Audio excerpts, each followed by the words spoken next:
I saw a video today and it was talking about what the wealthy do. And the guy speaking is called the Wall Street Trapper. So, interesting story. And he said he learned this from a wealthy individual in jail. The wealthy do three things. First, they buy stocks, and stocks are a portion of ownership in a real business. So they buy stocks. Second thing they do is they run businesses. They do businesses. They open their business. And the third thing they do is they own real estate. And I think that progression is logical, because if you own stocks, you're a business owner, but you're not in charge of the operations. Maybe you don't have a lot of experience, but through the ownership, you can study how the business operates and what it does well, what it doesn't do well. So you can be like a student.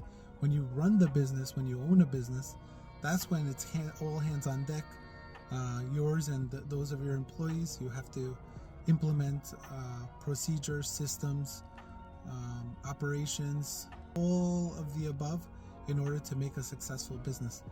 You can really learn a lot about business by having a business.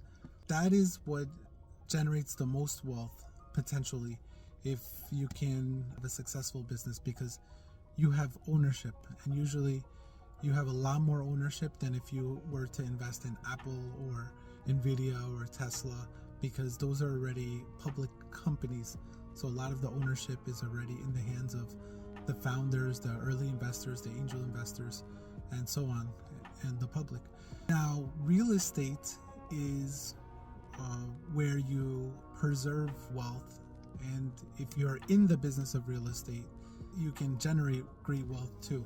First, invest in stocks, which is basically passive ownership of companies. Second way is have a business or own a business. That's very active ownership of a company. And the third way is invest in real estate. That way it'll get you some steady income. These are the ways that the wealthy use their money.